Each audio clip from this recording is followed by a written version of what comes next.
Welcome to Vintage SF. I'm Richard Rempel, and I'm joined today by Stephen E. Andrews of Outlaw Bookseller, Ira of SF Words of Wonder, and Matt of Science Fiction Reads. We're doing our best of Ballantine Classic Library of Science Fiction, and today we're going to be talking about Philip K. Dick. And we're very happy to have Stephen of Outlaw Bookseller join us because he is a very big PKD fan. Yeah. And so we're going to mine his knowledge as we talk about Philip K. Dick. If you haven't seen these videos before, we do talk about books in this Ballantine Classic Library of Science Fiction, and this is actually our 7th video. I'll put on the screen a picture of the playlist from the previous videos if you're interested. There'll be a link also in the description to this video. So the way that we like to start is kind of having an icebreaker question first before we get into the book. The question I have today is about the rate of speed that you read a book. I seem to have 3 rates of speed. I have a very fast one where I'm almost skimming it, just really taking it in like a bestseller, perhaps, say a Michael Crichton type of novel. Then I have my regular speed, and then I have a speed where I slow down because I want to savor something, or I want to maybe even reread it to try to make sure that I have understanding of what I'm reading. So I'm very curious. I'd like to hear which authors you savor or read more slowly than your usual reading speed. So we'll start with Stephen. I think for me, there's more to it than that. I think there's a lot of different factors when you read. I think it's your mood, how tired you are, how alert you are, whether you're in a working period, a holiday period, what have you. But obviously, of course, the books themselves, do have an impact. And I have something which I call comfort reads. And usually I'm talking about a handful of writers whose work I read and reread. And they're usually people with quite big oeuvres. And classic examples of people like that are Michael Moorcock, Chelsea Quinn Yarbrough, particularly the Saint Germain Vampire series, of which there are about 30, and I've read them all. And there's also a crime series by the Swedish authors Per Wahlöö and Maj Schwal, which is called the Martin Beck series, also known as The Story of a Crime, and there are 10 of those. There's also a crime writer who's no longer with us called Richard Stark, who wrote under about 5 different pseudonyms. He actually wrote some SF as well. Richard Stark was a jobbing writer. He wrote over 100 books, 5 pseudonyms, and he wrote a 24 books, or is it more, 24 book series about a thief called Parker. And these are books I can read and reread.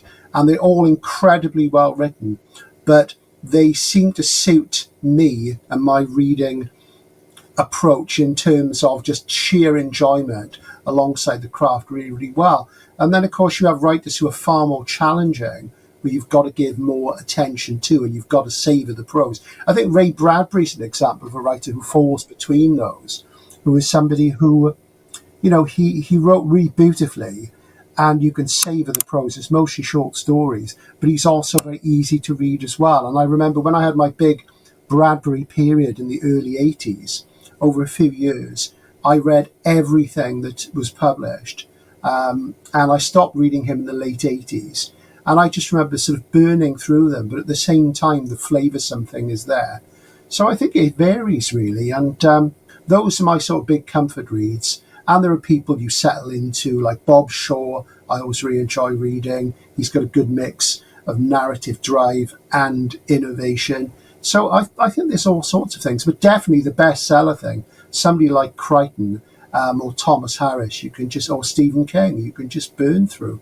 And that's obviously the secret of their success. It's the accessibility balanced with the craftsmanship. But every now and again, I do like to read something very challenging, and those things sort of change over time. So if you read people like William Burroughs, even now after reading him for sort of 40 plus years, he's still quite challenging to read, but very rewarding. So I think there's all sorts of factors involved, really. Ira. Yeah, I guess I was trying to think of like the one author and I couldn't really think of one. Now that Stephen mentioned Bradbury, he was kind of one of my first introductions to SF, and he has just got the most beautiful prose, and it feels like he's speaking directly to me. across space and time. And whenever that happens, I take notice. And so I might be in the middle of a book where just a chapter really hits me, and I completely slow down and kind of absorb that chapter. But to me, it is when it feels like the author is talking directly to me, and it's kind of startling, and I slow down and savor those moments. And it might be a paragraph, a chapter, or even probably the book that did this to me most recently is Michael Coney Rax, and I just love that book. It's a short book, but I read it slowly and savored it and just enjoyed the whole thing from cover to cover. If I can comment on that, I think Michael Coney's a favourite of mine as well. And in the UK, that book is called Hello, Summer, Goodbye. And in Canada, it's called Palahaxi Tide. It's 3 different variant titles. It's very confusing. But, I mean, his style is just that mixture of the sort of Bradbury-esque pastoral seaside thing that he does a lot, mixed with some quite abrasive sort of emotional moments. And, yeah, he's a great read. He's a great comfort read as well. Yeah. Well, I kind of agree with what Ira said. When you feel like an author is speaking to you. When I thought about this question, the 2 authors that came to my mind were certain stories of C.L. Moore and Cordwainer Smith. 2 people who sometimes their prose just seems like otherworldly, and like you couldn't read C.L. Moore, quickly. You got to savor it. And Cordwainer Smith feels like otherworldly fables or fairy tales or something. Like they're very absorbing and just transport you to another place. So stuff like that, I read slowly and savor it. Whereas Neil Asher is just brain candy, high octane, read it start to finish and don't really think about it afterwards. But those 2 authors are the first 2 that came to mind. And I'm very excited to explore this author with you guys eventually. For myself, the first person that came to mind over the last 2 years was Ursula K. Le Guin. With her, I like to reread often, especially when I was reading The Dispossessed, which is perhaps her most dense book of ideas, at least that I've read so far. The other stories that I like to sit with and think about are the short stories that we talk about here. And I recently read the Science Fiction Hall of Fame that was put out by the people who have the Nebula Awards. It was from, there we go, pre-1969 is when they started giving the award. They had this book where they voted on the science fiction authors that they thought deserved to have an award. So the best stories from the previous years. And so there are some amazing stories in there. And I could often stop and reread some of those because every word was a significant and integral part of the story, of the prose or of the plot. And the reason I actually thought of this question is I think Philip K. Dick is that type of author as well, that there is every part of the story is really important, either setting the mood or the plot itself, or sometimes there's a theme that's kind of hidden in there that you have to tease out. And so I'm really looking forward to our discussion today on Philip K. Dick. Now, the best of Philip K. Dick, I have mine right over here. There we go. It was copyright 1977. And the beautiful thing about this is Philip K. Dick was still with us. And so there we go. We have... this is one volume of the 5-volume collected stories, which I'll show a bit more of later on. But I thought I'd flash that up because Richard kindly sent me a copy of the books. It's one of the PKDs I don't have. All the stories I've read elsewhere, and I've read it and I put it down. And I don't know where I put it, but that's because I'm moving books around at the moment. So I thought I'd show you that instead. So, as I was saying, it's 1977. So there's an afterword by Philip K. Dick in there, which is awesome because then he can comment on his stories, and we might refer to that in here. There's also an introduction by John Brunner, a fellow science fiction writer. And then we have chronologically from 1952 to 1955, we have 14 stories in here. And then it skips forward into the 1960s, and we have 4 stories from there, and then 1 story from the 1970s themselves. Because we have Stephen here with us, and he's a longtime Philip K. Dick fan, I thought perhaps you'd want to comment on that, or comment on the context of these stories and Philip K. Dick himself. Yeah, very much so. I think, context isn't everything, but it's a lot. And when you're confronted with a lot of science fiction writers who, of course, were jobbing authors who had to write and publish a lot to make a living, especially when we go back before the days of any bestsellers in SF. Well, Philip K. Dick, just some brief biographical background. He was born in 1928. So at the start of the Golden Age, which is dated to an issue of Astounding in 1939, Philip K. Dick was 11 years old. So he was 11 years old in the Golden Age. As we know, the Golden Age of science fiction is 12. Sometimes people say it's 13 or 14. But he was in that sort of moment when John W. Campbell's shaping of Astounding and of the sort of quality of stories in the genre was really being formed.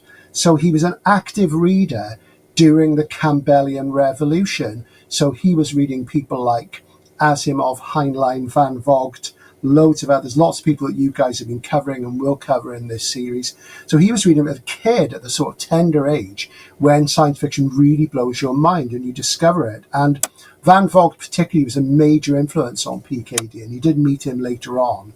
And what I think Van Vogt did to Philip K. Dick, which a lot of people don't realize, because the thing with PKD, people read him, they say, gosh, he's really strange. He does these really strange things. And a lot of that comes from the Van Vogt influence. And he's very funny and quirky in doing those sort of things, and they reflect those influences. That's just one influence from the Golden Age. And if you look at his correspondence, he used to write to people like Heinlein. When you get to the 50s, by that point, he is in his early 20s. He spends most of his life in California. He lives in Berkeley, which is a well-known area for radicalism from then till today. So he's pre-Beat generation. And throughout the 1950s, he's writing mainstream novels, none of which are sold. They just sit there.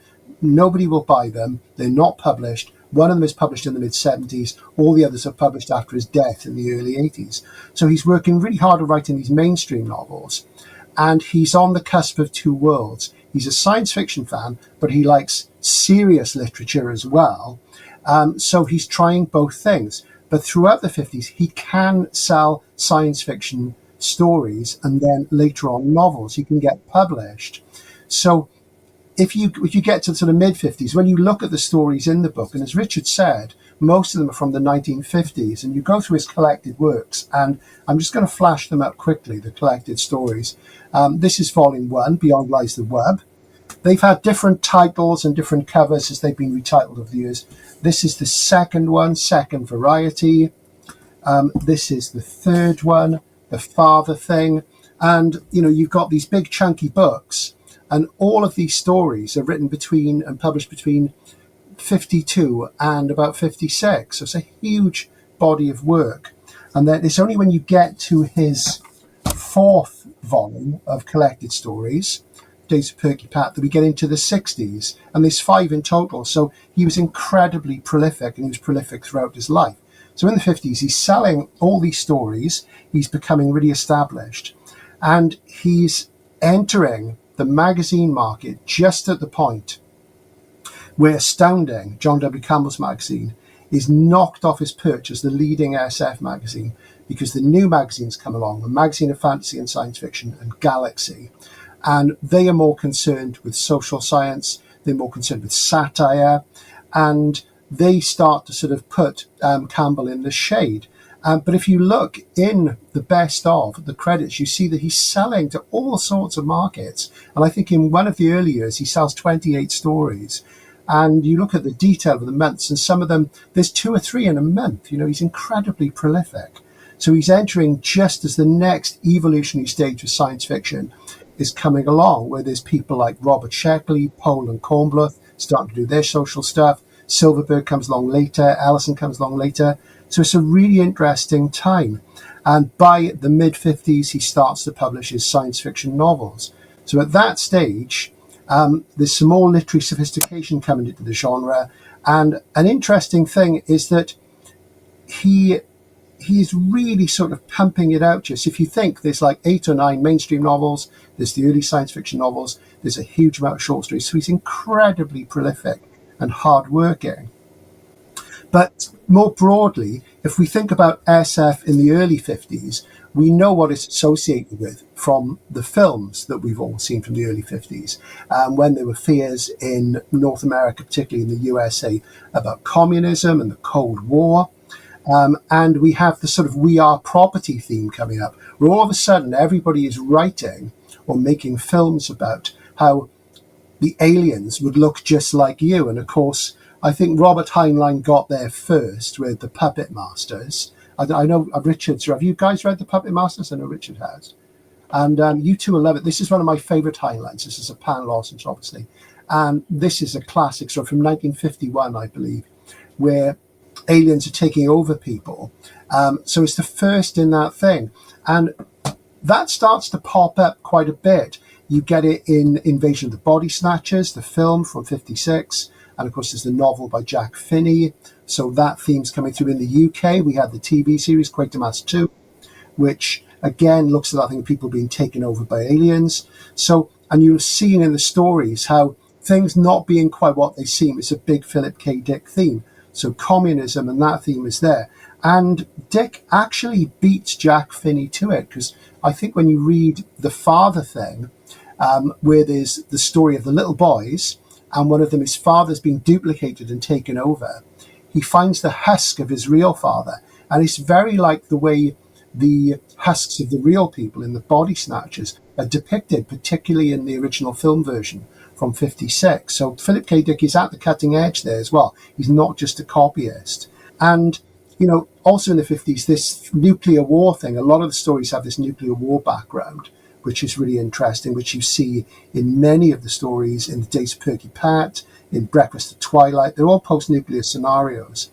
And also the final thing I wanted to say about context is that dystopia, as the fundamental background condition of about 90% plus of science fiction, comes into genre SF, into magazine-based SF in the 50s. It is there before in small ways, but it's more of a tradition from mainstream literature, even though it goes right the way back to the very beginning of SF in antiquity, where the two themes were dystopian societies and tall travelers' tales. So that's the sort of thing you've got, this guy working away really hard, pumping out loads and loads of books at a time when science fiction is changing. He comes in the right time, and there's some pretty dark stuff going on in the world. So I think really that's the context, probably more than we need, but that sort of summed it up for me as to where we are with most of the stories in this book. We should have had that little brief before we read the stories. That's helpful. Next time, baby, next time. And to me, it's amazing because he's an author of ideas and throws a lot of different plot twists to you. And to have him writing so much in the 1950s and to continue to just have very interesting ideas, it's something else. One of the other things I notice sometimes for the authors of the 1940s to 50s is obviously World War II coming out of there.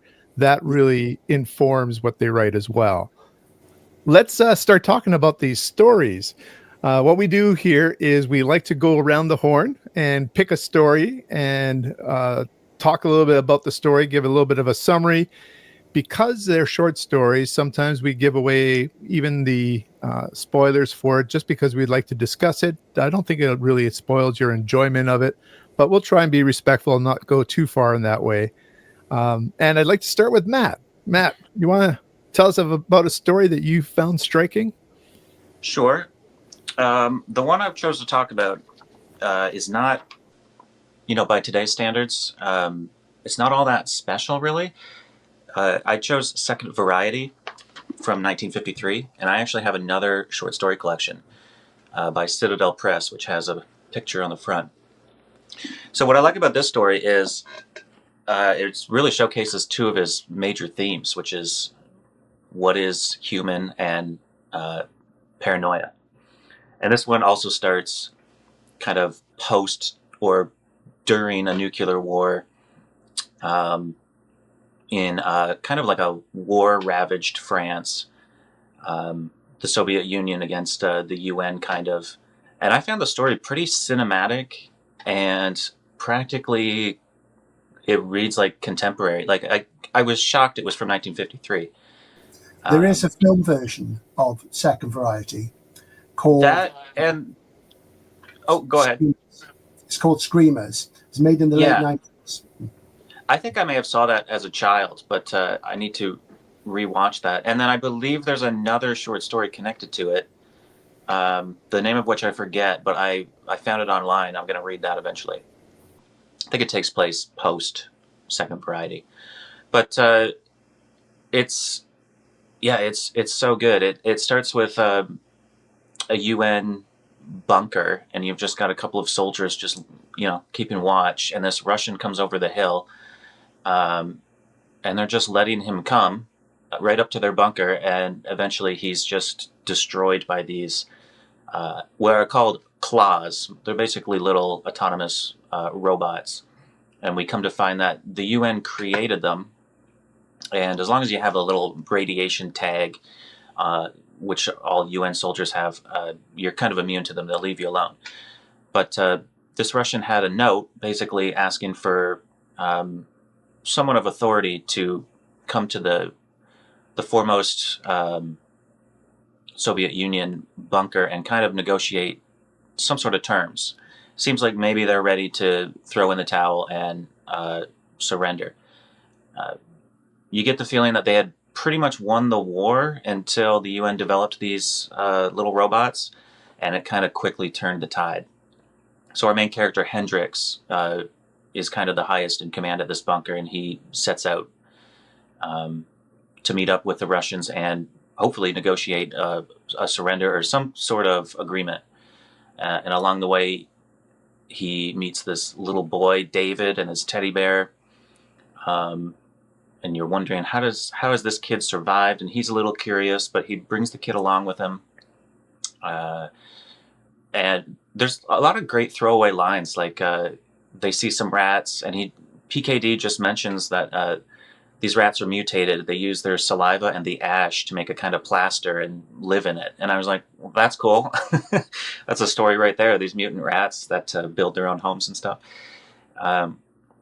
He gets to kind of the front lines, and he's met by 3 soldiers who immediately shoot David, much to Hendrix's shock, and they reveal to him that David is an advanced claw. He's an autonomous robot, and they reveal other things.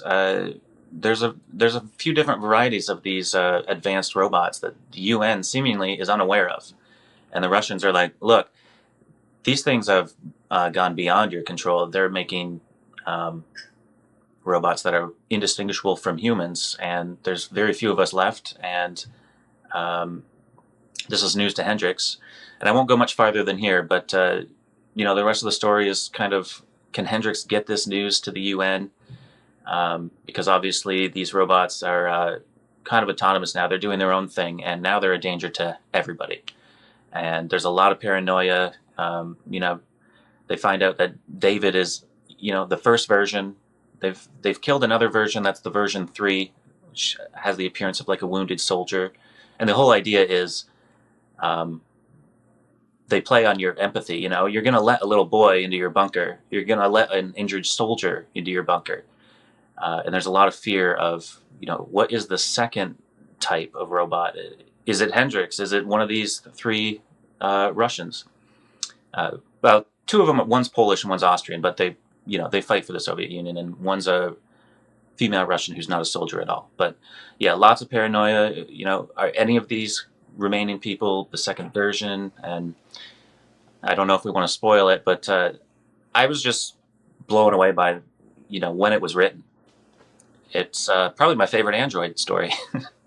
And the fear is because if they let these into their bunker, they're going to explode. Like, it's a weapon that the robots are creating to try to play on their sympathy. And I think we don't need to spoil how it ends up, because there's a lot of paranoia and there's some big reveals still within the story. Even the prose, though, like as you're reading it, it is disturbing. Like I was paranoid. I'm like rushing to get to the end. Like I want to know are one of these people the second version? Yeah, I felt that way with a lot of his stories. Like somehow his prose is paranoid. And the character Claus, the one of the Russians, Claus. I believe it's Claus. He really brings the paranoia up front. Yeah, not from the main narrator, but still, it's just this atmosphere of paranoia. The idea that he can hear machinery in someone nearby. So maybe that guy's a machine. Yeah, extreme paranoia. The thing that he does very cleverly, which because he couldn't have known, but that's one of the marks. I mean, people say prediction isn't what science fiction is about, but if you think that story was published in 1953, and we're talking now about the moment, the singularity when AIs become more intelligent than human beings, and they can create even more intelligent AIs. Now, William Gibson did this back in Neuromancer in 1984, but that's 30 years after this Philip K. Dick story, and I found rereading it that it was certainly my favorite of the early stories in the book, and certainly the best written one. I think the story that somebody might be referring to as a quasi-sequel is possibly Autofac, but as far as I can remember, there isn't a sequel as such. It's just the themes. Dick goes around those themes sort of many, many times. But to return to the film version is called Screamers, came out in the late 90s. I watched it the other day for the first time since it came out. It's got Peter Weller in it, who of course is in RoboCop, and he was also in Naked Lunch. And the problem with it is they take it off-world to an alien planet, and it loses the power that you get, which I'm sure you felt, Matt, when you were reading it. You all felt of this sort of world reduced to ash, this really desperate situation.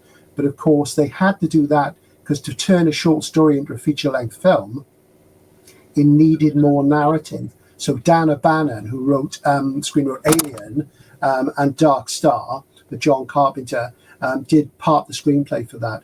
But it's diminished as a result. But that is just such a wonderful story. And I would pick that as one of my very favorite early Dick stories, I would say, because you really do feel it. And the plotting is so strong. And it is redolent of those themes of the Cold War, and the people were paranoid. And well, Philip K. Dick was always paranoid. Yeah, I think this one, a lot of his short stories have been adapted into movies, and there's a lot of information packed in there. He does do some exposition style data dumps. It doesn't bother me in a short story because it gives you so much extra context to the story, makes them feel a lot longer than they are. But the other cool thing I liked about this one is, these machines are becoming more intelligent, but Dick is always kind of trying to think about the limitations. And so this boy with his teddy bear, these machines are using that, but they make the same exact copy. They're not smart enough to know they need to mix it up and make these boys look different. And so people catch on, and it shows kind of the flaws or the thinking cycle that maybe these machines are going to have to go through to evolve, which they do end up evolving.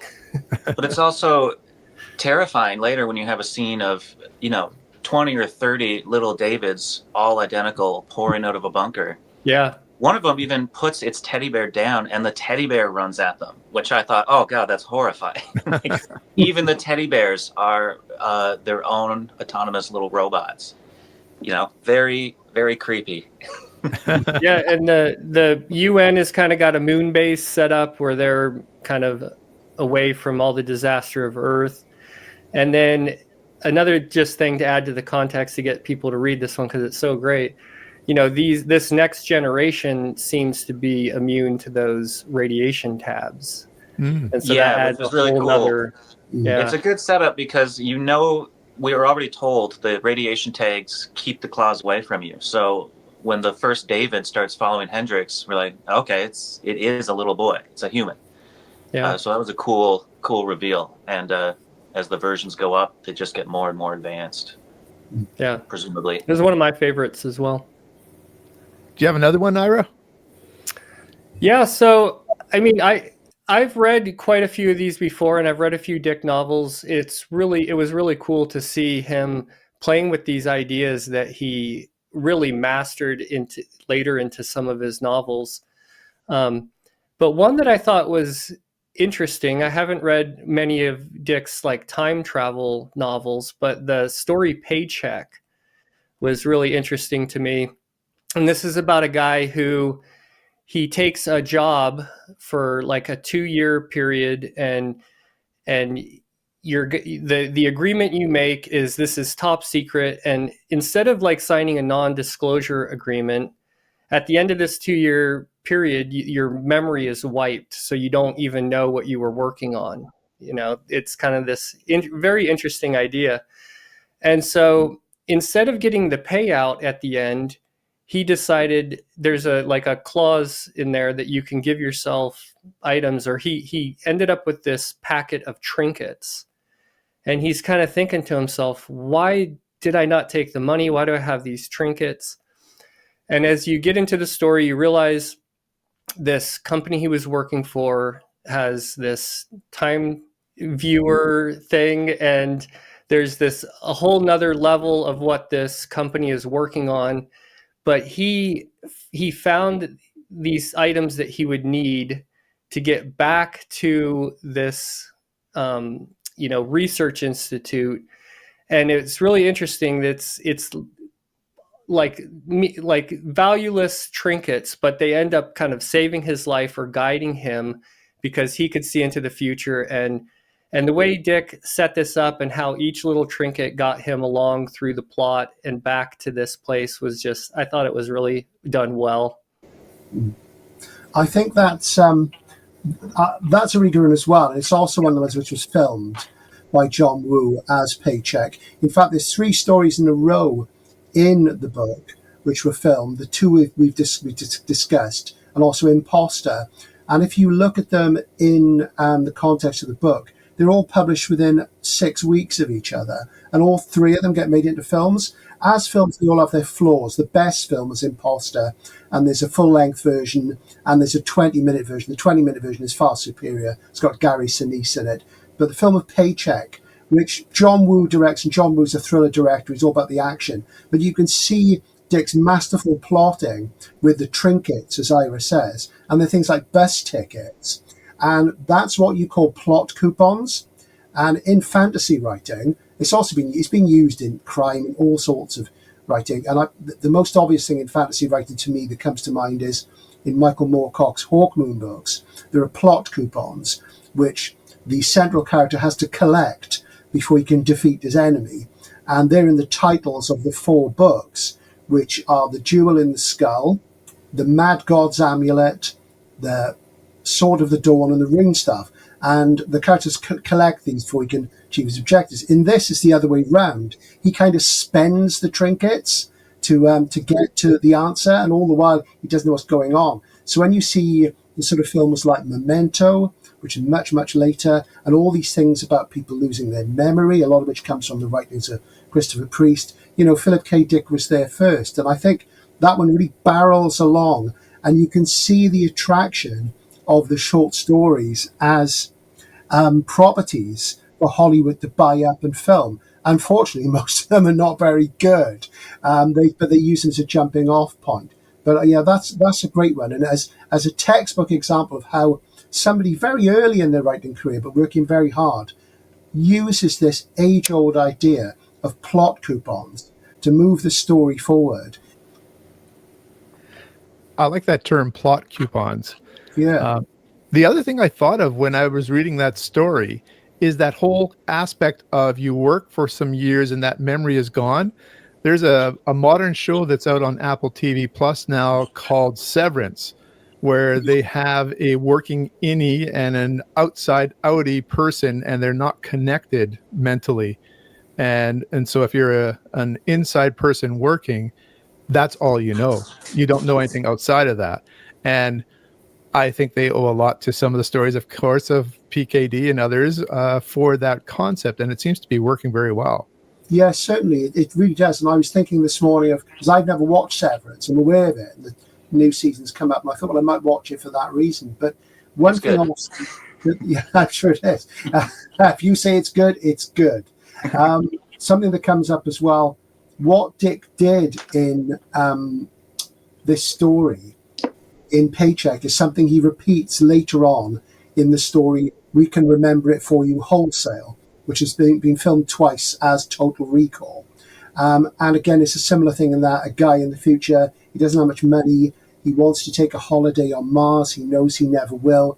He goes along to a certain bureau who can implant a memory and give him some trinkets again, which will convince him that, yeah, he's had the holiday, he's got the memories, even though he's never actually been there. And if you've read the story or seen the films, and both films are very challenged, the story is brilliant, it is like an advance on Paycheck, where all of a sudden, once he has the treatment, something emerges and reality is not what we thought it was. So it's another example of how he would refine these things. And as Ira said, about how he developed these ideas later in his novels. And there are several stories in this best of collection, which later bled into novels, as we'll see.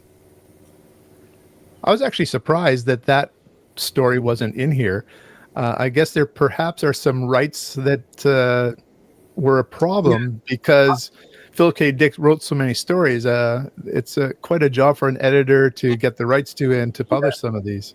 I think what happened, I don't know if this is true, but I read, this is a rumor I heard, or I read it somewhere, that there was, that Dorr did the Book of series, which is similar kind of things. Oh, yeah. And I heard that Donald A. Wilhelm was unhappy with the fact that so many great things had gone into the Ballantine one. There was also a short story collection, Preserving Machine, which is kind of a best of, and that's a big chunky tome. So I think it was the thing, because Dick was involved with the selection of the actual stories in this best of, which is how he got to write the afterword. He got to pick and choose.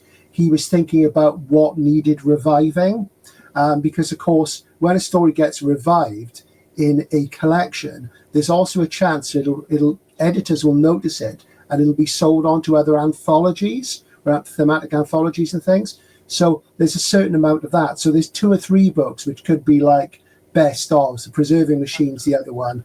And of course, this one has a lot of the early stories in it, as we say. So I think there was a certain amount of unhappiness on Donald A. Wilhelm's part about what couldn't go into that book and what was elsewhere. So who knows? If they only knew, you just needed PKD's name on it in the future and they would sell. He didn't sell a lot in the beginning, right? I mean, he wasn't that popular, and now it's like yeah. I mean, Philip K. Dick was getting more acclaim in the 70s, and he was starting to build up.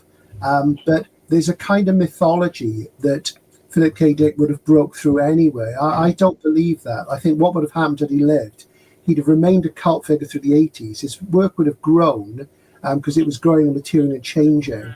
But at the end of the day, I think it's because of Blade Runner. When Blade Runner was made, it wasn't a commercial success. It was a cult film. And I remember the first time I saw it in the cinema, the original cut, and I didn't know that Dick had died. And of course, he died while the film was being made. And at the end, in the credits, I thought, God, I've just discovered this guy 4-5 years earlier, and I love his work. And he's not here to see this. And of course, it was after that. It was the fact that Blade Runner presented a humane narrative to critics who don't normally like science fiction, an emotive narrative, even though it's quite different in the book, that really broke Dick. And then there was all the strange stuff later on, his strange experiences, his religious beliefs and writings, and that allowed him to become canonized in the mainstream. But I just don't think that would have happened in the same way had he lived, and it's an enormous shame. All those mainstream novels I mentioned, I think there's 8 or 10 of them, only one of them was published in his lifetime, and that was in the 70s. And as soon as he died, the others all trickled out, and most of them were in print within 5 or 6 years of him dying. There was only one which was left a long, long time, and that was the very first one, Voices from the Streets. It's an enormous shame. So as you say, now he's a license to print money. It's tragic. Mm-hmm. Yeah. I'm going to move on to a story I have here. The Afterword by Philip K. Dick informed this choice for me. The story is He Is. We have a husband and wife here, Jill and Lester Herrick. Do we And mean human is, Richard? Human is? Human is. You're Yeah. probably right there. Yeah. Yes, yes. It's a story where the husband is a real jerk. He doesn't treat his wife very well, and they have their nephew over from her brother Frank. The nephew's name is Gus, and Gus is visiting, and the husband is just obsessed with his own experiments, doing his work. He has no respect for his wife. He thinks this kid is underfoot. Really, really not a nice guy. And he is sent away to Rexor for a mission of sorts. And when he comes back, his affect is completely changed. He's loving to his wife. He's respectful.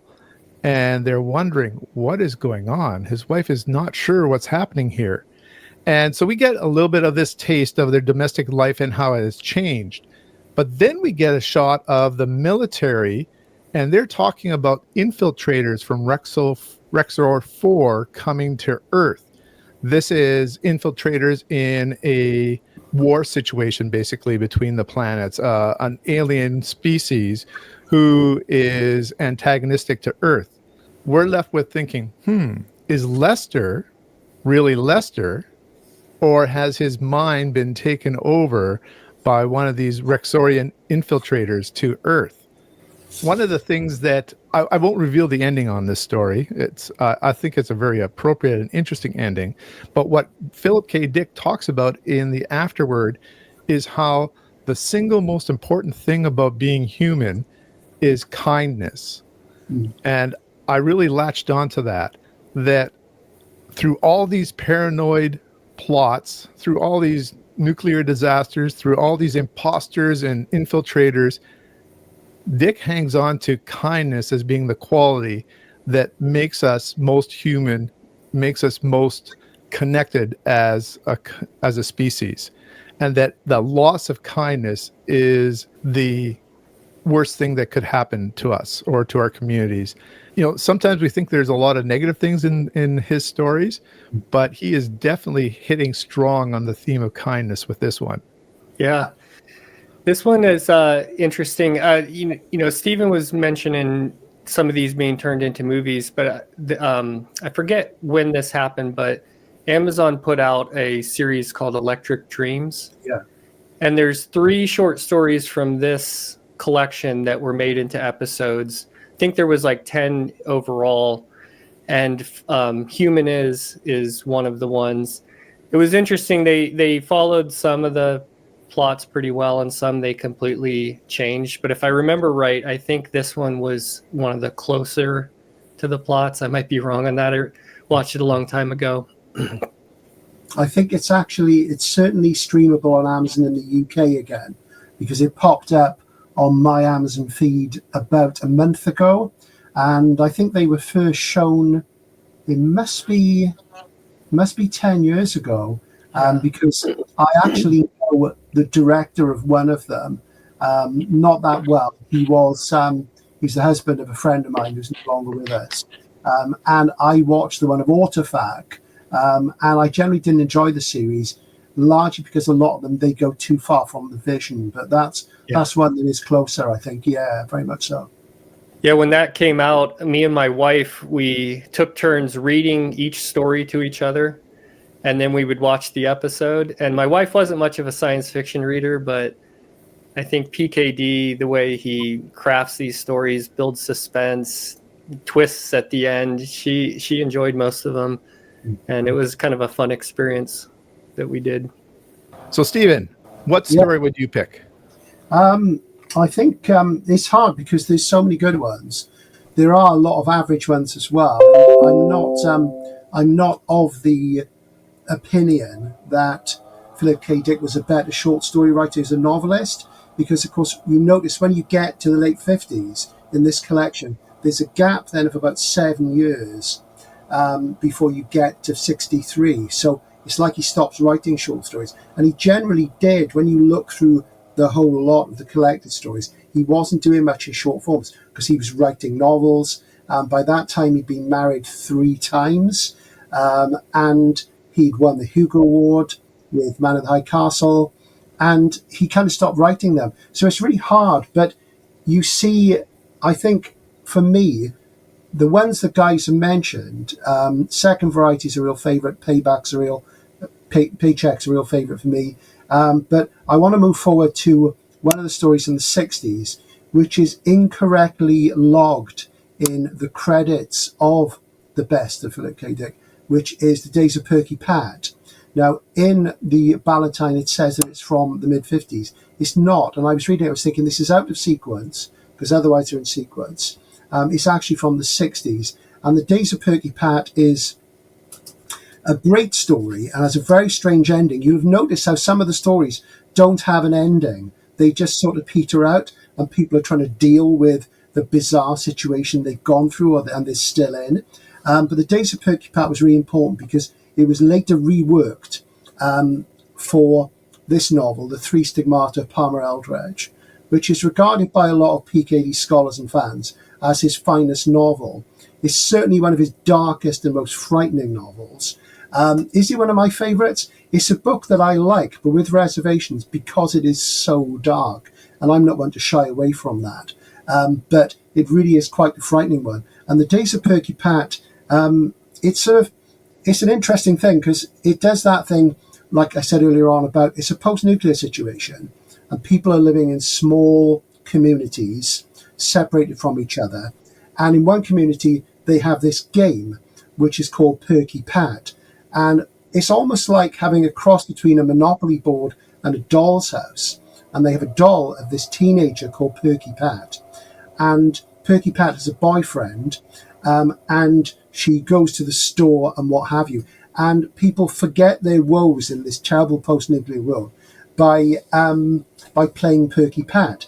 And everybody's working in a craft-type style at home to create clothes or buildings or a phone booth on the corner for their Perky Pat layout, which you always imagine as kind of a Monopoly board, as I say. And Philip K. Dick said he got the idea for this story watching his kids play with Barbie and Ken in the early 60s. Now, I think at that point he was with his third wife, or had been with his third wife, and I think she had 2 daughters, and they had a child of their own. So I think there were 3 kids at that point, and they were playing, and they were totally immersed in the world of Barbie and Ken.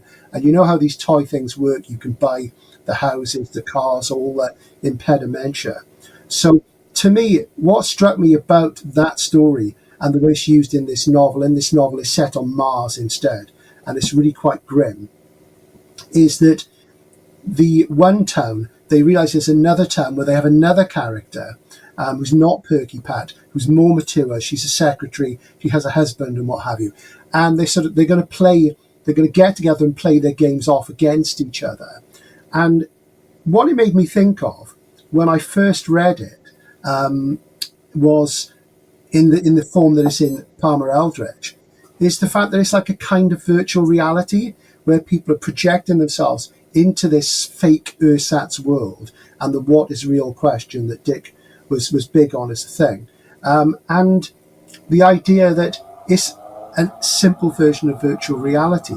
And in a lot of Dick's novels and stories, people get involved with psychedelic drugs, and that comes up majorly in this. It's not actually in The Days of Perky Pat, but it's this idea of people being immersed in this strange futuristic obsession, which nonetheless mirrors, the consumerist world as it was then.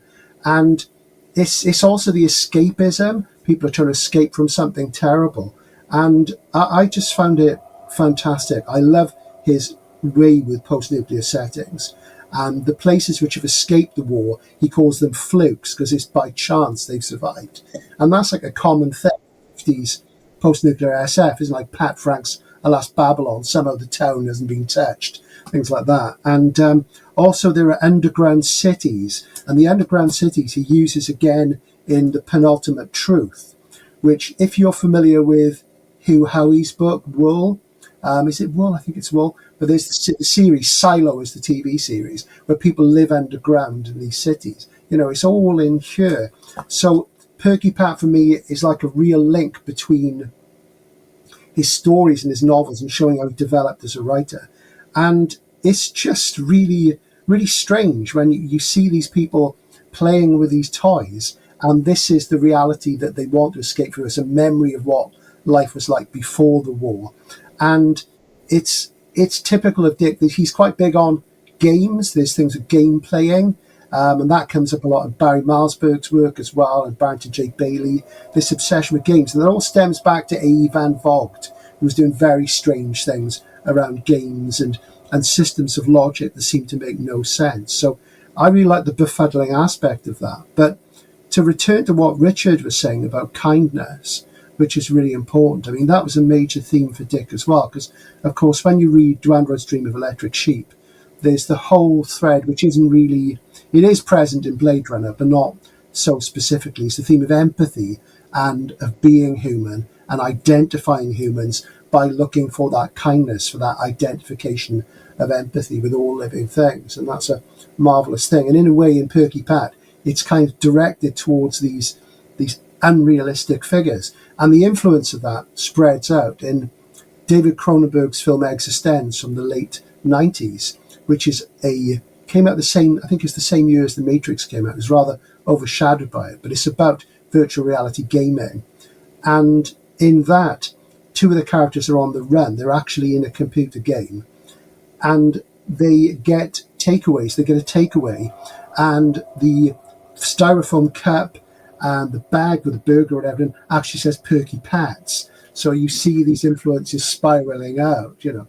So that one to me was a great connector to a lot of his oeuvre, and it was great to read that again. But I mean, there are so many good stories, but it still fascinates me, the sheer amount of work that he did in the 50s. Then when you get to the 60s, the short stories drop down, and the number of novels just expands. And even though I've read everything that's ever been published, apart from one volume of Selected Letters, when I was talking to Dorset Bob the other day, both of us are missing the same volume of Selected Letters. How did that happen?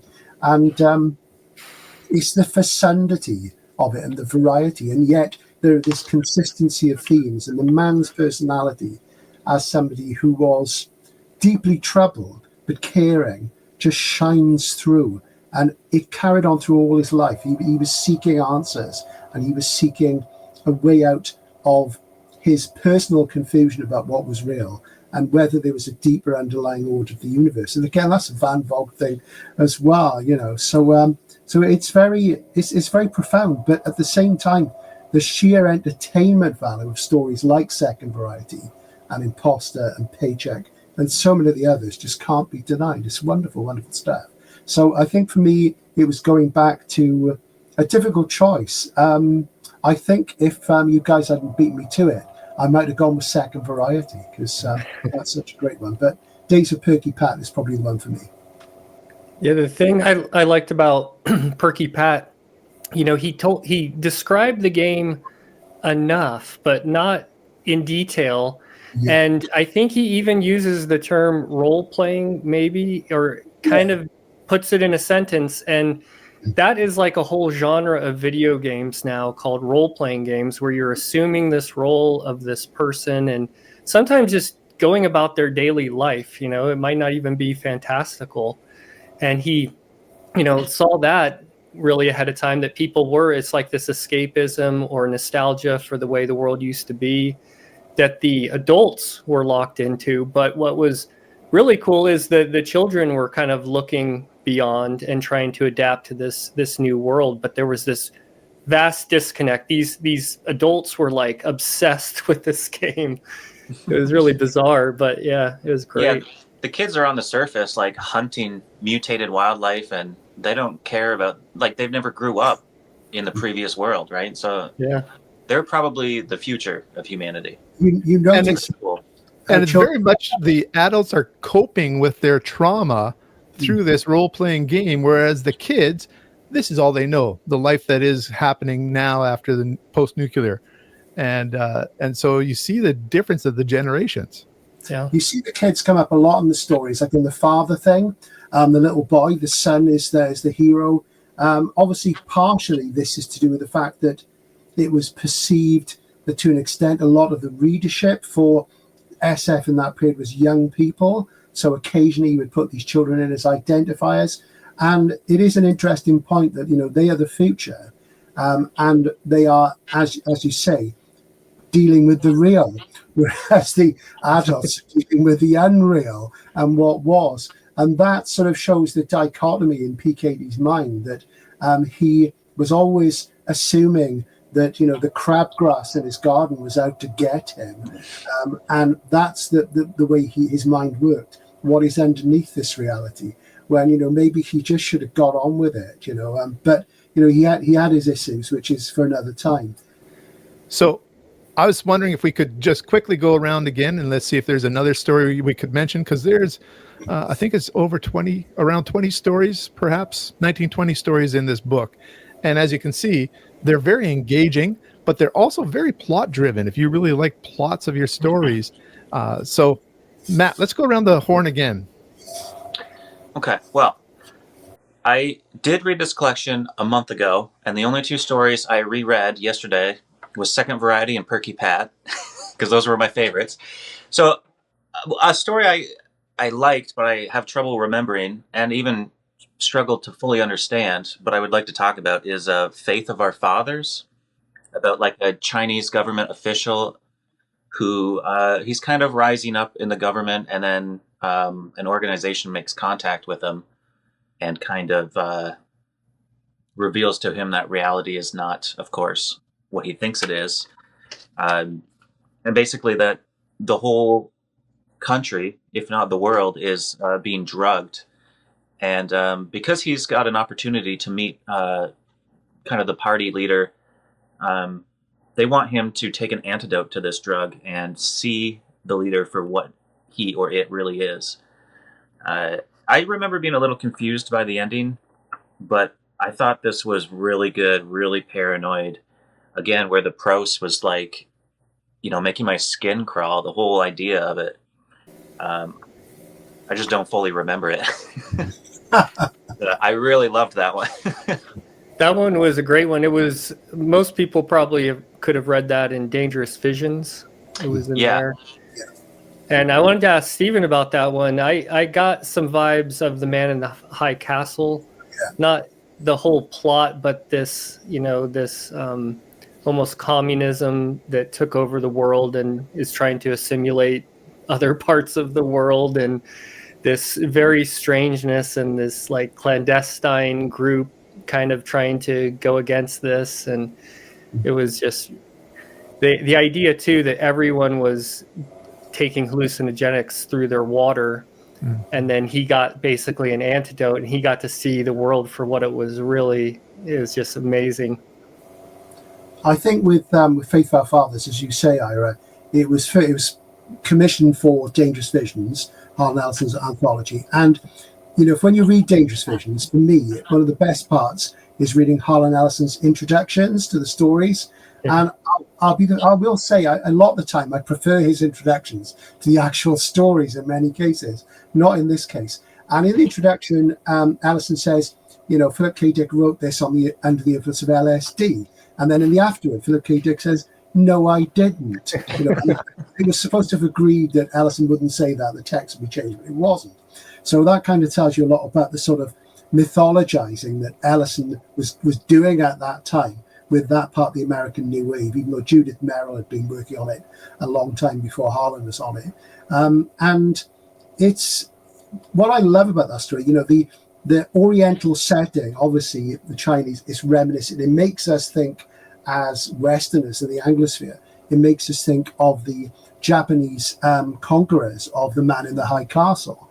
And what I like about that book particularly is that when Dick tackles the Oriental things, which he does in some other stories, he does it really well in a story called The Turning Wheel.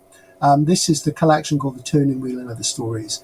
And that has a similar communist China dominated world in that. It's really interesting. There's some more mystical stuff in this. And of course, PKD was fascinated by mysticism, and he moved from Eastern mysticism through back to sort of Christianity as he went throughout his life.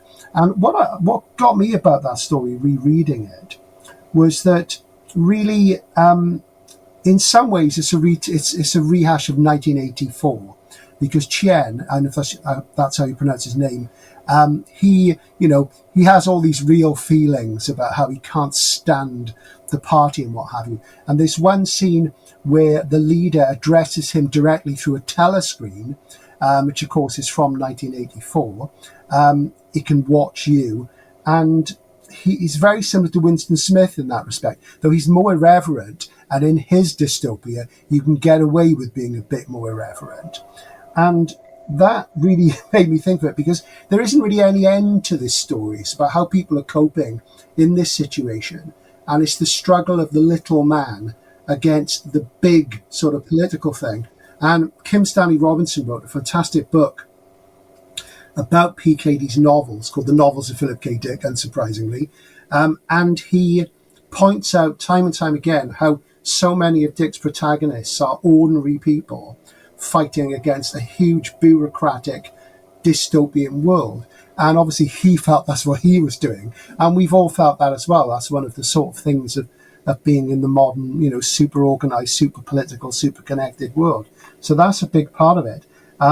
But there's also the drug thing. Again, I thought of Palmer Eldritch and how Perky Pat was combined with a similar thing in this. And of course, PKD himself, he experimented a lot with psychedelics, and he used to take amphetamines to write overnight, and that's how you look at his life. This is a guy who produced 50 books in 52 years and was married 5 times. It doesn't seem like a formula for success. And of course, he paid with his life. He died very young of a massive stroke. And there's no doubt that possibly his lifestyle, his relationship history, the amount of work he put in, that all these things contributed towards that. So Faith of Our Fathers, again, I think is an interesting one, that it connects different parts of Dick's Hoover to the rest of, the rest of SF. And, it's the way, I've really loved the way that what Chien finds tiresome is orthodoxy. And that's a big problem in our world now as well. People are afraid to say things. And when people are afraid to say things, then they say things, sometimes they go too far. And Chien just finds it tiresome. And I loved it as a character study. And when he meets up with the young lady who reveals what's really going on, there's that very matter-of-fact sequence where they just get into bed together and it just happens. And it's so off the cuff. And that reminded me of something he did a few years later in Joanna's Dream of Electric Sheep, where Rick Deckard goes to bed with Rachel, the android.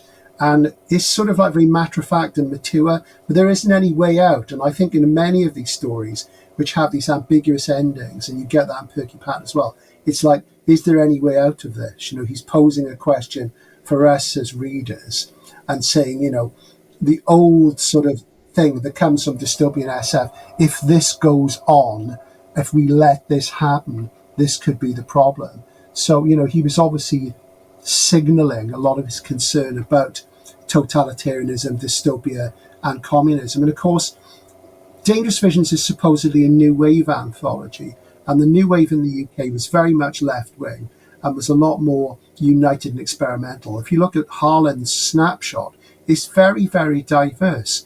And Dick was suspicious of new wave writing about it being experimental, and he didn't see himself as part of that. He saw himself as something older, and yet he was a shining light that everybody in new wave absolutely loved. So it sort of highlights that as well. But yeah, that's a great one. It was great to go back to that because I hadn't read it for such a long time. Fantastic stuff. All right. Well, I guess I'll go to one unless anyone else want to talk about more about that. Go for it. So Foster Your Dead. This is another one from the 50s.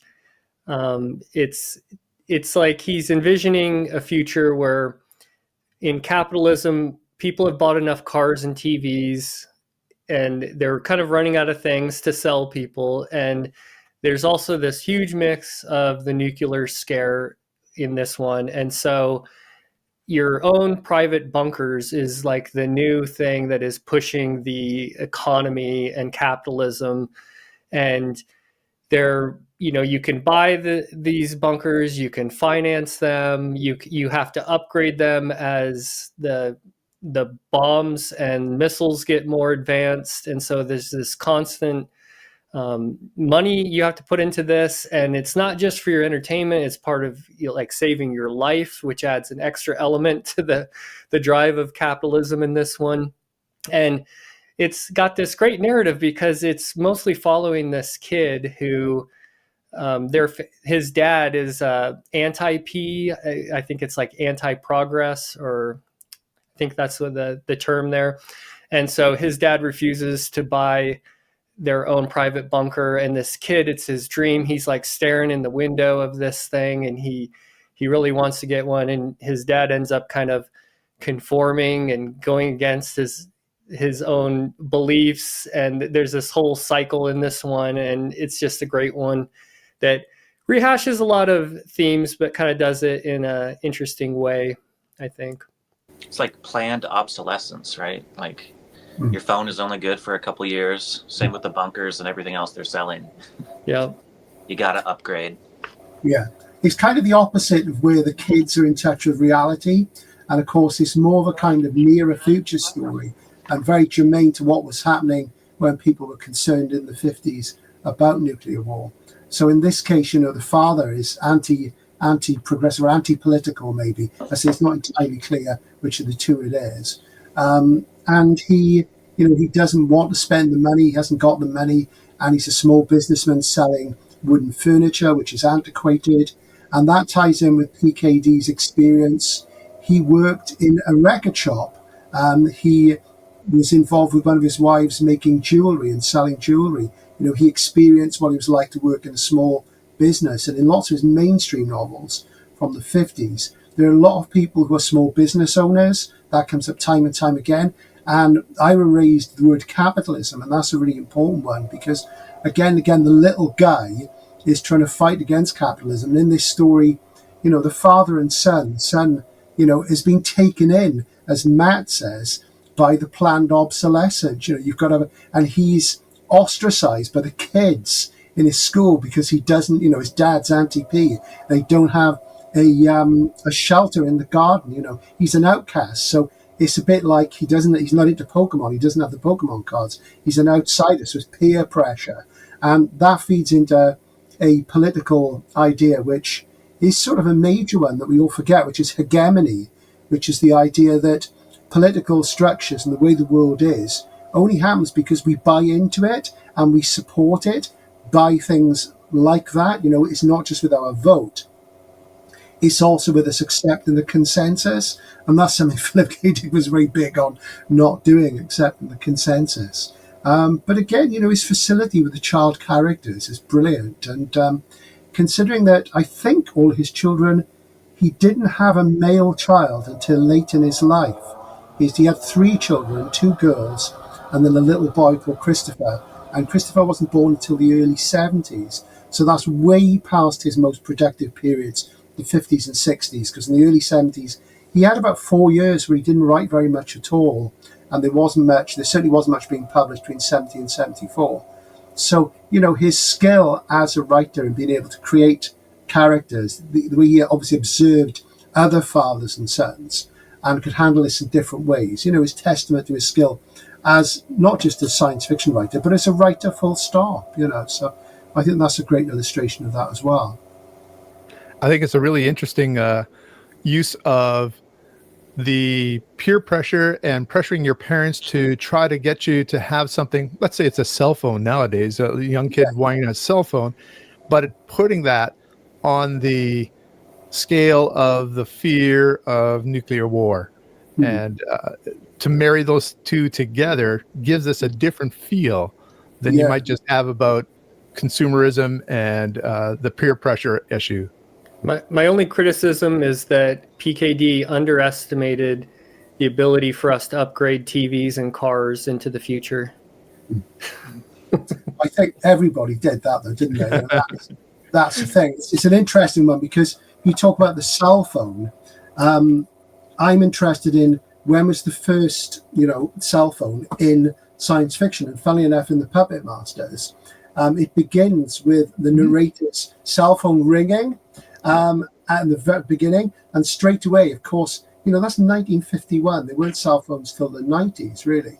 And people had car phones and what have you, very primitive. So that's decades ahead. With Philip K. Dick, you get the vid phone, which we would call FaceTime now, what we're doing now. And it's that thing where people get it wrong. And some people say about Neuromancer, why don't they have mobile phones? Well, it's obvious. Because if they had mobile phones, AIs could hack them. And why would criminals like Case, Molly, and the Finn, and all these characters, because if you watch any true crime programs, you see everybody's caught by their mobile phone activity. So, sometimes these things jump ahead. But I read a story by, was it Keith Lormer? No, it was Mac Reynolds, a Mac Reynolds novel, in which somebody has a device in the future which is basically like our phones are now. You can pay for it, pay with it, you can do everything with it. And that was a book written, I think, back in the 60s. So very few people got it right in that way. And that underlines maybe that the job of science fiction isn't prediction specifically on technology, but it's more about the present to show us, what we're really going through, but to push the technology that we take for granted into sharp relief. And in that story, of course, that's the duck and cover time when kids would go to school in the USA particularly, and they would be taught to duck and cover if the air raid went off, and that wouldn't do anybody any good at all. So Dick's work in the 50s is like a lot of the people who came through Galaxy magazine and Magazine of Fantasy and Science Fiction. They were writing these social satires of politics and capitalism and consumer society, and they were critiquing it, and they got away with it. And Joe McCarthy never got interested because science fiction was only read by jerks and kids. It wasn't taken seriously. So they managed to do all this great subversive literature under the noses of people like Senator Joe McCarthy, where, if he'd looked lower down, he'd have seen that a lot of them were, dangerously left-wing. But of course, we had lots of people like Heinlein and Poul Anderson who were anything but dangerously left-wing, almost the other. So it is that thing in missing it out. But it does sometimes wrangle, doesn't it, when you're reading something and you think, how didn't they extrapolate? Maybe they weren't that good at extrapolating. But I guess that's the business of the future, to be dangerous, and even the best SF writers can't always predict the way things are going to go, which is what makes it interesting, isn't it, really, I guess? Yeah. I'm going to bring up a story here, and then we'll go to you, Stephen. And I hope our viewers are really enjoying this. We're getting real in depth here. I think that you can see there's a lot to glean from PKD. Certainly. The story I'm going to bring up is Oh, to Be a Blobble. And the reason I'm going to bring up that one, Blobble, Blobel. Yeah. And the reason I'm going to bring up that one is because it immediately took me to an old story by O. Henry called The Magi. What is it? The Gift of the Magi. If people are familiar with that story, a lot of people read it in school. There's a lady who has a beautiful head of hair, and there's a husband who has a beautiful watch, and they are looking for Christmas gifts for each other, and they're very, very poor. And so the husband wants to buy a comb for his wife's hair, and she wants to buy a chain for his watch. What do they do to get money? She cuts her hair and sells it. He sells his watch. And so it's a very poignant story of love for each other. This is a bit of a reversal here. We have a war going on. There are these blobbles from the moon of Io, and we send a person, George Munster. The blobbles, as their name are, they are these blobs. And so they convert a human to a blob as an infiltrator. And we find out later on that the blobbles have found a way to convert a blobble to a human as an infiltrator. And that one is a woman named Vivian. So as the war comes to a close, these people want to be converted back to their original forms, but they're only able to inhabit their form for about half a day each. And this psychologist that the lead character George Munster goes to suggests, I think you would like Vivian. She's here too, and so these two people, these two characters who start off, one a human, one a blobble, get together, and they actually have children, which are variants as well. Now, I mentioned the gift of the Magi. I'm not going to mention the end of this story, but I think that people might be able to extrapolate on their own what may happen here, as these two characters love each other and go forward with their lives, and want to find ways to be together for longer. I'll leave it at that, but I was really surprised in the connection that I felt there was to this O. Henry story. And it's not stated anywhere in this book, but to me, it seems like an obvious connection. It's almost certain that Dick would have read that, because O. Henry is obviously really famous in North America and very widely read. A lot less so now, never so much in the UK, but I do know that story. I read it in an anthology, and I was remembering it as you were recounting it. And then I could see the connection. But that's a funny story, because it is a funny story. It's late for one of his funny stories, because there are a lot more stories like that by PKD in the 50s. There's stories like Roog, the one with the dog who's barking at the garbage men at the beginning of the book, which is really funny. And you can't work out whether they really are aliens who the dog calls Roogs, or is it just Roog? It's just the dog's bark. Is he really alerting his owners, his master and mistress, to the fact that these guys are aliens? They're taking these valuable resources. And PKD liked writing what he called fantasy stories early on, and he said he would have preferred to go that way, but the editors weren't so keen. And it is just a bit of a joke story, and there's some very funny things in it. But what it did for me was reminding me that there's always a vein of humour, even in some of the very darkest books and stories. He could easily conjure up humour, and he did this through the way he uses language, because of course his writing is quite straightforward. It's almost always third person omniscient. He hardly ever does first person, and it's the absurdity of writing a story called "Oh, to be a Blobble" in the 60s, when things are starting to get serious. And he would do this, and everybody has like flying cars in Philip K. Dick's world. They're called different things. They're called flapples in one, a wheel. They have all these different terms, and you just think there's just all these silly words. He could be willfully silly and funny, and obviously that was part of his personal charm coming through, because they say he was a very charming guy. So again, it's the human thing. It's the human thing across both species of these people who've become misfits through fighting a war that neither of them wanted in the first place. So I found it very funny going back to it. Yeah, the absurdity, like he just turns into this glob of ectoplasmic goo for 12 hours a day. It's just so absurd, But yeah. In the afterword, he says that he had the name of the book, or the name of the story, had been changed on him. He had wanted it to be, well, see, there were these blobbles. And I think that kind of indicates the type of story it really was. He's just having fun with the tale. Yeah, he was really good with titles. I mean, you get very short ones, but there's the story which is before that in the anthology called "If There Were No Benny Chimoli," which is like, that's what you get in Foster, You're Dead. They just really stick in your head. Yeah. And to me, that's part of, so many sort of book titles and story titles are just so boring and workmanlike. And I'm a big fan of elaborate titles or unusual things, because I think that hooks me in as a reader. Because your life is short. There's all these books, and a one-word title can be a real winner if you pick the right thing.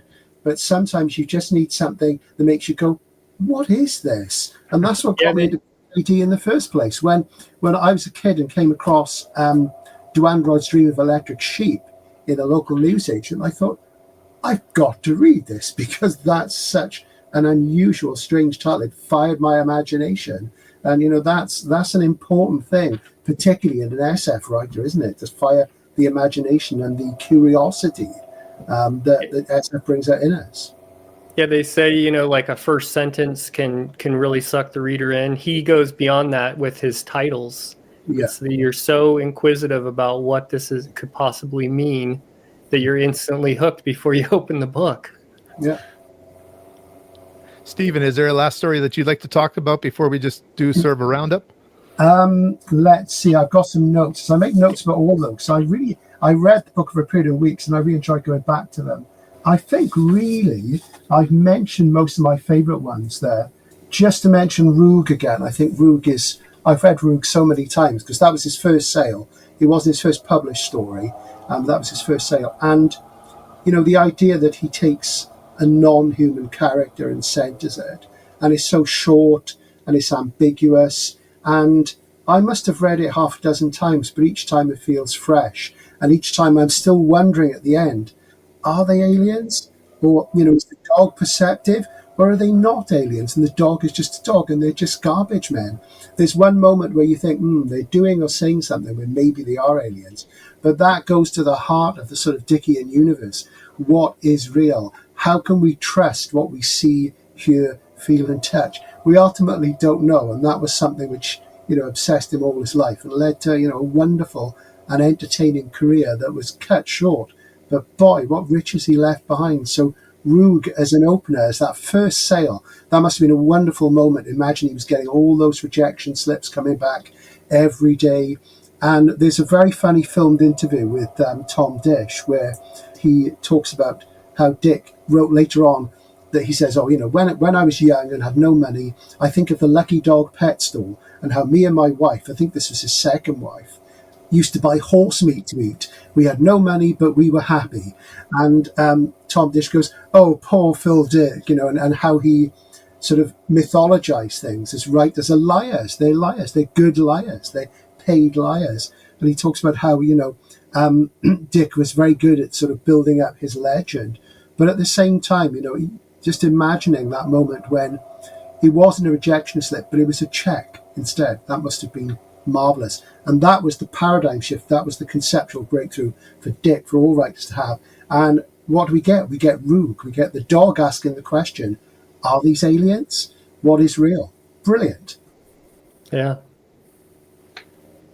All right, let's go around the horn here to wrap up. A lot of very interesting things, concepts and ideas here that we've been talking about. Phil K. Dick, of course, is known for those.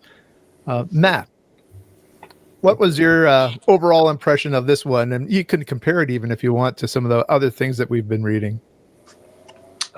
Overall, positive.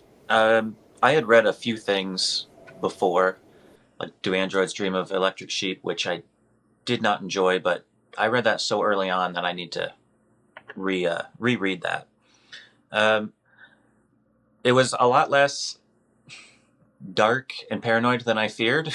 Everything I've heard about PKD, I thought, oh God, this is going to be a slog and depressing. But no, there was a lot of humor and, prescient ideas.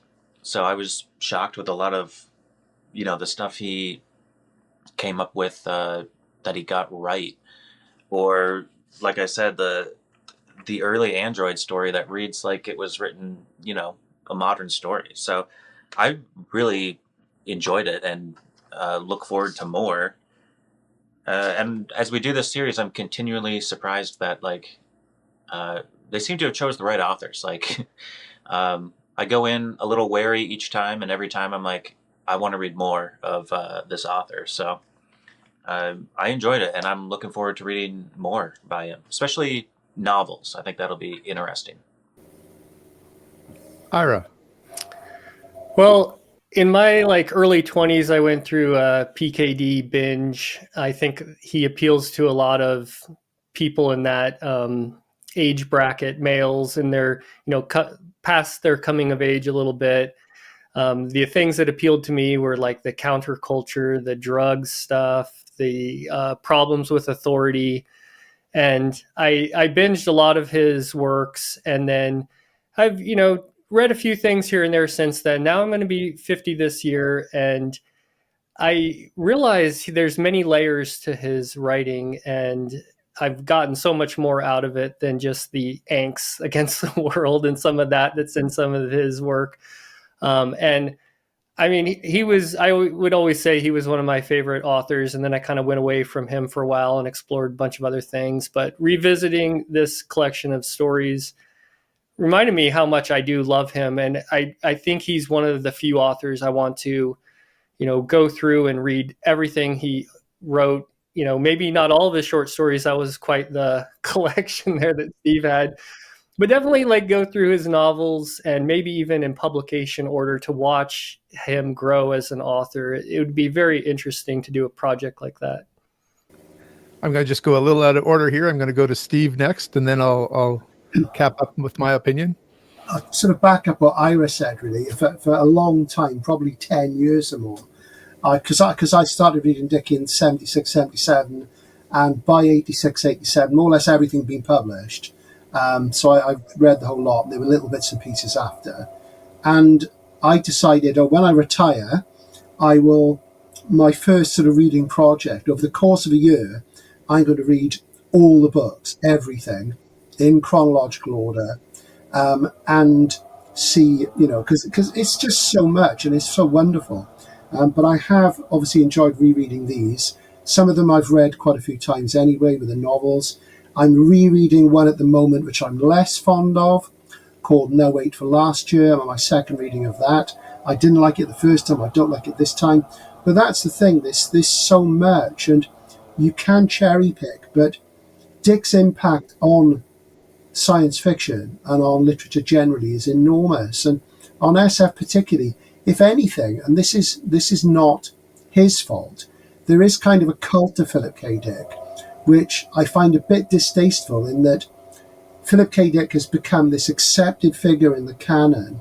His books in the Library of America, you've got to kind of agree now he's a genius. Part of the problem with that is that now the mainstream critics have found their American 50s, 60s, 70s science fiction writer who they can lionize and say, yeah, Philip K. Dick's the one. It means that other writers from that period, from North America, are more neglected than they should be. I have a very good friend who's a PKD fan like me, has been for a very long time, and he's a Shakespearean scholar, and he struggles to read a lot of other SF.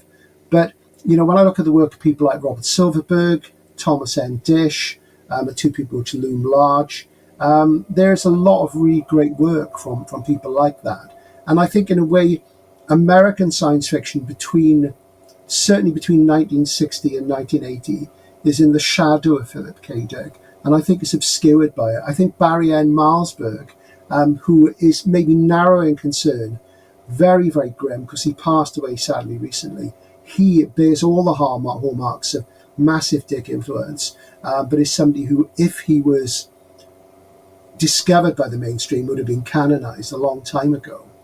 And really, Philip K. Dick, it's too easy to become hooked completely in. And I'd say to anybody who's watching this, who has really discovered Philip K. Dick big time, stick with it, read everything. It's all worth reading, but don't think that's all there is. There are other figures who are more neglected because they had, Robert Silverberg, for example, very early pulp career, all sorts of hack work, goes to non-fiction, comes back late 60s, mid 70s with a run of astonishing books, quits reviewers, comes back, and then produces books some of which are good, some of which, like I know Matt read Kingdoms of the Wall and didn't enjoy it. That was your first Silverberg, yeah? Yeah, that was my first attempt. I DNF'd it. Yeah, I read it recently, and I skip read it, and I normally never do that with Silverberg. So, there's this thing, and Dick as well is inconsistent, and he's dead. When somebody dies, it's easier to fix their work, and it's a lot easier to focus on the best stuff. And there's a lot of criticism about the bad writing he sometimes did, and I don't always agree. I mean, people talk about, all the critics seem to agree that Our Friends from Frolics 8 is terrible. I think it's a wonderful novel. I think it's beautiful. So there's an awful lot, but I would say to anybody who's a real serious PKD fan who hasn't explored American SF in the 60s and 70s, that there are other writers who are just as important, maybe not so big in terms of the length of their career, and the consistency, he was inconsistent, but there are masterpieces dotted right the way across. They're not gathered together in one place. They dotted right the way across. And like Silverberg, they're all in one place. So, he's a major figure. And as much as one loves major figures, you've got to sometimes be prepared to look underneath the pile of PKD books and see what else you're missing, because there's more there. But this is a great series of books. And I know I've said to Richard, and I've said on my channel, that they're really hard to find in the UK. They never got distributed over here. They're hard to find in good condition. So seeing you guys reading through them has been great, because a lot of them I've never ever seen. And they have got some great stuff. I mean, C.L. Moore, wonderful stuff.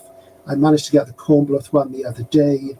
And, great stuff. And it's wonderful. So I hope I get to appear with you guys again when you cover somebody else. But I've really watched you three doing this. And I'm just really glad to have been invited on. It's been a real pleasure to speak with you.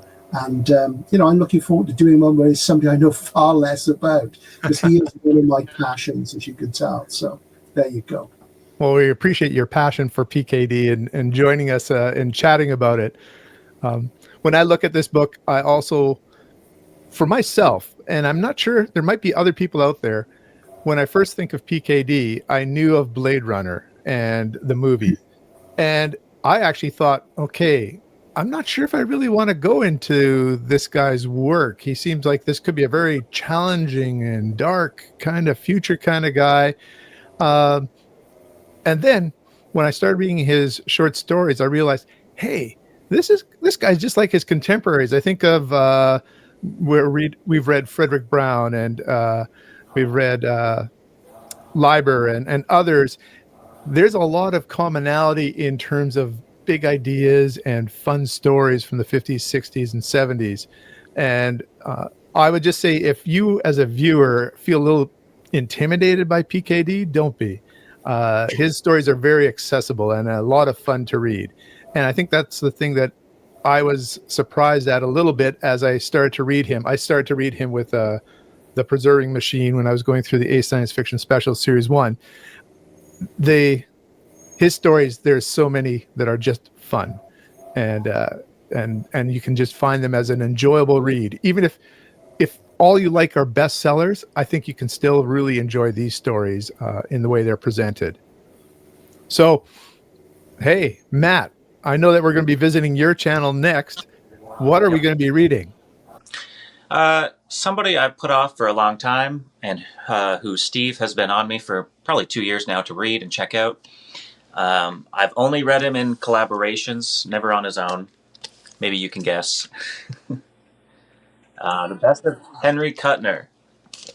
I've wanted to check him out for a long time, especially because I love C.L. Moore, and a lot of her stories were co-authored with him. And I don't think you two have read much by him, maybe, so... I haven't read a lot. I've read Fury. Oh, right, novel. Yeah. So, and I have Fury and a couple of novels I want to try, but as I keep saying, like, I really enjoyed discovering authors for the first time in short story collections. So I want to get to him, so I'm selfishly choosing him. Excellent. Kuttner is so important. He's there's a lot I haven't read by him. I don't think there's never been like a archive edition of collected work, and it's difficult to separate his work from C.L. Moore's, especially after a certain date. They're pretty much inseparable. But he's so important. Without Fury, there would be no Alfred Bester. He really was the head of the pack in terms of what was happening in the early 40s. And of course, he died very young as well. And had he lived, I mean, if you imagine an alternate world where C.M. Kornbluth and Henry Kuttner, had they lived and kept on writing. Kuttner stepped away from writing SF for quite a while, as did C.L. Moore. But I mean, Kuttner's status as, for me, he's the finest Golden Age writer, very much so. And you're just going to love it, Matt, because you're just loving all that Golden Age stuff you've been reading. It's just been a joy to see you working through people like Lee Brackett, C.L. Moore. You're just going to love it. I just know. I'm really looking forward to seeing your response to Kuttner. It's going to be great. And one of the things I think the viewer just needs to know is we talk about C.L. Moore with Kuttner because Catherine Louise Moore was his wife. And so they wrote some works together, and that's why we're grouping them together here. All right. Gentlemen, wow, that was a great chat. Thank you so much for Thank you. joining us, Stephen. And we'll be talking about Henry Kuttner in a month or a little bit more. And we look forward to seeing you again.